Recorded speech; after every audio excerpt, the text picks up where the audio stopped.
পরীক্ষা করব ভয় দিয়ে,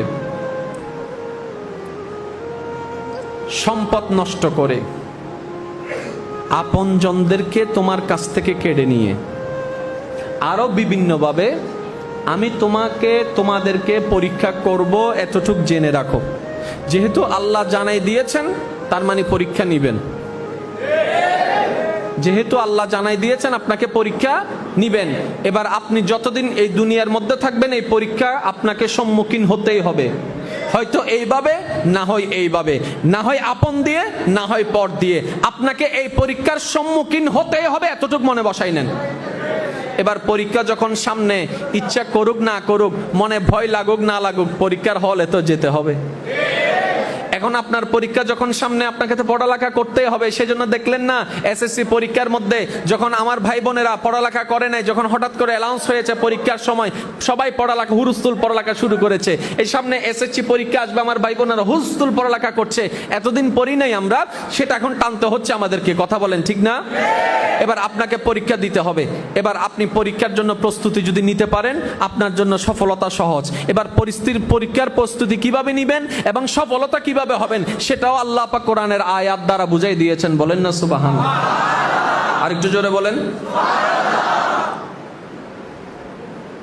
আল্লাহ বলছেন বিভিন্নভাবে আমি তোমাদেরকে পরীক্ষা, আওয়াজ হয় নাই, হে বান্দারা জেনে রাখো আমি আল্লাহ তোমাদেরকে বিভিন্নভাবে পরীক্ষা,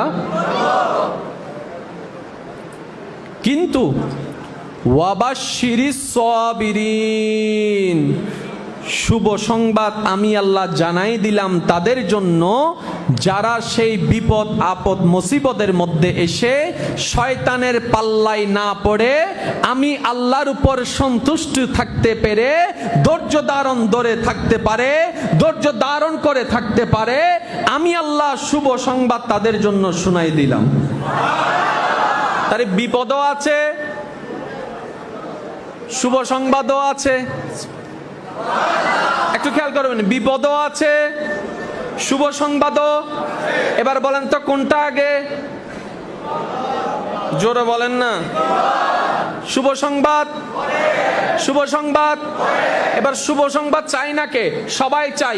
এবার আমাদের যদি চাওয়াটাই শুভ সংবাদই হয়, তাহলে আমাদেরকে ওই বিপদের সেতুটা পার দিতেই হবে। এবার বেজার লাগে কোথায়, শুভ সংবাদে নাকি বিপদে? জোরে বলেন না। হতাশ হয় কখন, শুভ সংবাদে না বিপদে? এবার আপনার ব্যবসা করেছেন অনেক টাকায় লোন করে, অনেক টাকা লোন করে আপনি অনেক কষ্ট করে ব্যবসা দাঁড় করাইছেন, 3 মাস আপনি লস।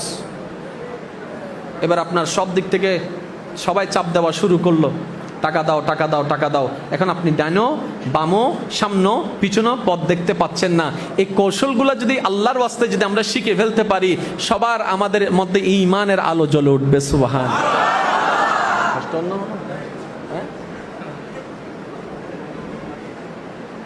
এই শীতকালে যে আমি কেন এত ঘামাই আমি সেটাই বুঝি না। অনাতুন গরম লান না, ওদুনো হদ্দা না ওদুনো হদ্দা, হ্যাঁ হন্ডে যাইতাম। আপনাকে পেয়ে সবাই ঠান্ডা হয়ে গেছে, আপনাকে পেয়ে সবাই ঠান্ডা হয়ে গেছে।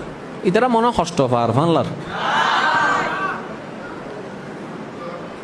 এই আলোচনাটা বুঝার দরকার আছে না নাই? আমি প্রায় সময় একটা আফসোস করি,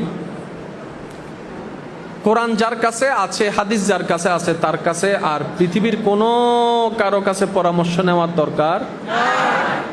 আমরা এত ডিপ্রেশনে পড়ে আছি কেন? আমরা কোরআনটাকে আসলে বুঝার মতো, বলেন না ভাই একটু, আমরা কোরআনটাকে বুঝার মতো বুঝি নাই। এই কোরআনটাকে যদি আমরা বুঝার মতো বুঝতে পারতাম রবের কালাম হিসেবে, হায় হায় হায়, আমাদের জীবনের সমস্ত কিছুই সমাধান হয়ে যেত। এখন একটু খেয়াল করবেন, আয়াতটা বুঝার চেষ্টা করি, আল্লাহ যদি আমাদেরকে তৌফিক দান করে। আর একটু জোরে বলেন না। বিপদ আগে, শুভ সংবাদ।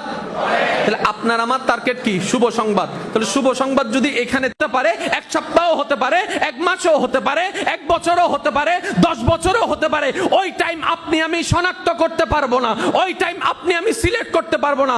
রবের যেই দিন ইচ্ছা সেই দিনেই তিনি আমাদেরকে পার করাই দিবেন। সুবহানাল্লাহ। তাহলে আপনাকে আর শয়তানে ফাঁদে ফেলতে পারবে? আরো জোরে বলেন না, ফাঁদে ফেলতে পারবে? যেমন আপনি যদি কারোর জন্য অপেক্ষা করেন, সে যদি বলে আমি 10 মিনিটের ভিতর আসতেছি, তখন দেখবেন অস্থিরতা বাড়ে, কারণ আপনার কাছে টাইম